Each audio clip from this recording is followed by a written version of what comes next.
Hey Jody, this is Katie July. I just came across your videos and I just wanted to make a video response because I was started typing out what I wanted to say and I realized it would be a novel and probably chatting with you would be easier. But the main thing is that I wanted to say you're totally not alone in having troubles with it, and it really, really, really does get better. And I know that's hard to hear when you're just like 3 weeks out. I mean, I'm only 8 weeks out, so I feel like I can't speak from a place of total wisdom.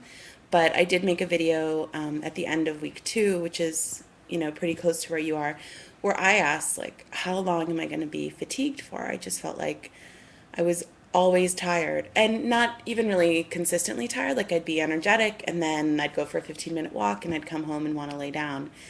Or I wouldn't even make the 15-minute walk. I'd walk 3 blocks and then need to sit on a park bench or something like that. The good news is that now I feel totally better. The first time I went to the gym and I did half an hour, I slept for 4 hours. And that was in week 4. Last night I went to the gym and did 70 minutes of cardio and was fine. So it does get better and better and better. And that's what all of the comments that people left said to me. Everyone heals at their own pace, but in terms of your energy, it does get better. But the big thing too, I feel like, is for me at least, I don't think I realized how long it would take for my body to heal. And I know that seems kind of crazy because obviously it's major surgery, but I would get really frustrated. Like, I had surgery a month ago, when it was 4 weeks. I had surgery a month ago. Like, why am I still tired? Why am I still, and I think that I was putting too much pressure on myself to like bounce back really quickly and for it to be really consistently an upward slope and not ever having any sort of off day or bad day or just feeling like I felt a week before or anything like that. So I've been trying myself even to just not get so upset about needing to take a lot of time. And I know that that sucks. I feel like I've definitely had moments, usually the moments when I'm throwing up, when I am like, what did I do to myself? I mean, when push comes to shove, in a lot of ways, this is a voluntary surgery.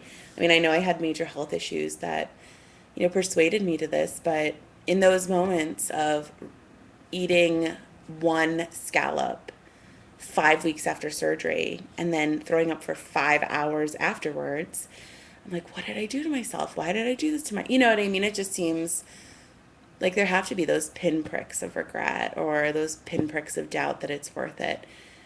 But as someone who's now 8 weeks out, I feel like I can really confidently say it totally is worth it. And I mean, I've had, I haven't had like the foamies kind of throwing up like you're talking about, but I've had, major 5 hour barf fests, not to be graphic, from eating really little stuff. And I don't know, it just gets better. I feel like it's just, I have to remind myself that it's baby steps, baby steps, baby steps. And, once I really did that and really made myself eat super slow, made myself take tiny bites, and made myself try like maybe one new solid food every other day instead of a new thing every day, like I was really excited to do when I was first back on solid foods, the vomiting has really subsided. I mean, I've only thrown up probably like 5 or 6 times in the last month. Um, but the only other thing I wanted to mention, and obviously you'll probably talk to your surgeon or nutritionist about this, but there is a lot of space between a liquid diet and chicken. And I know, I'm sure you've seen other videos where people say chicken is really hard for them to digest. And because you're not throwing up chicken, maybe that's not the issue, that's hard.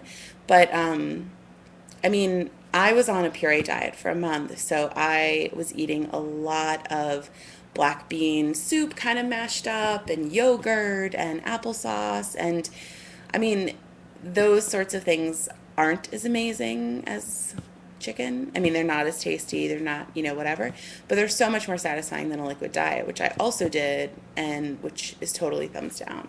So I don't know, just something to think about when you're talking to them. I know when I had 2 days back to back of throwing up, when I went for solid food, I was really worried. And my nutritionist said, go back to basics.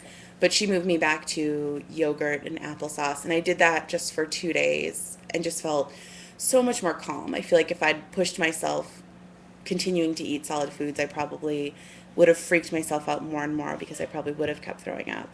Um, I don't know. There has to be, I mean, protein shakes are great, right? But yeah, maybe talk to them about eating pureed foods or soft foods or, trying that out. I feel like the on ramp to solid foods is deceptively a really, really, really slow, long, ramp. And for me, I was like, jump in the deep end, so excited, here we go. And kind of got my butt kicked and then realized, okay, really slow. And I feel like even now there are solid foods. I'm another month out of being able to eat solid foods, and there are definitely still solid foods I'm afraid of or I won't eat when I'm with people or anything like that because I want to go really slowly. Anyway, I hope this doesn't sound like I'm talking from some mountain of wisdom because obviously I'm only 5 more weeks out than you are, but the big thing is totally hang in there and it gets better and you're not alone. I mean, I've definitely had moments where I'm like, oh my God, this isn't working for me. Something's wrong with me. This isn't going to happen, but those moments pass and then I realize it's totally worth it. It's totally, totally worth it. So I hope you feel better.